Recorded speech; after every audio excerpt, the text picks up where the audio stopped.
Hello, আসসালামু আলাইকুম প্রিয় ভাই বোনেরা। আজকে আমি আপনাকে এই ভিডিওর মধ্যে জানাবো আমি আমার মুরগিদেরকে কী খাবার খাওয়াই। তো পুরো ভিডিওটি না টেনে শেষ পর্যন্ত দেখুন, আশা করছি আপনাদের কাছে অনেক ভালো লাগবে।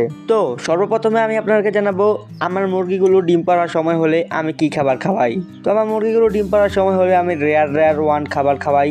তো এই খাবারটি খাওয়ানোর ফলে মুরগির শরীরে চর্বি বাড়ে না, কারণ এই খাবারটি গম ভাঙ্গা, ভুট্টা ভাঙ্গা, সয়াবিন ভাঙ্গা আর অন্যান্য উপকরণ মিশিয়ে তৈরি করা হয়। এই খাবারটি ডিম পাড়া মুরগিকে খাওয়ালে অনেক উপকার পাওয়া যায়। যেমন যেই সব মুরগির শরীরে চর্বি বেড়ে যাওয়ার কারণে ডিম পারে না, সেই মুরগিগুলো ডিম দেয় সময় মতো এবং পর্যাপ্ত পরিমাণে ডিম দেয়। তো প্রিয় ভাই বোনেরা, আপনারা চাইলে যে কোনো ধরনের ডিম পাড়া মুরগিদেরকে এই খাবারটি খাওয়াতে পারেন। আর আমি আমার 1 থেকে 30 দিন বয়সী মুরগির বাচ্চাগুলোকে আমি সোনালী স্টার্টার ফিড খাওয়াই। তো এটি খাওয়ানোর পরে মুরগির বাচ্চা তাড়াতাড়ি বড় হয় এবং সুস্থ থাকে।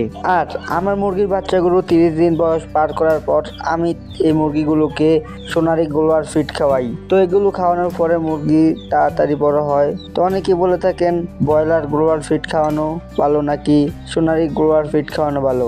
তো আপনারা যদি মাংস উৎপাদনের জন্য মুরগি পালন করেন তাহলে আপনারা ব্রয়লার গ্লোয়ার ফিড খাওয়াতে পারেন।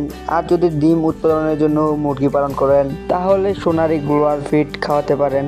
আর আরেকটি বিষয় হচ্ছে, তো আপনারা অনেকেই বলেন ফিড খাওয়ানো থেকে চাউল বা চাউলের খুদ খাওয়ানো অনেক ভালো। আর এটি হচ্ছে মানুষের একটি ভুল ধারণা।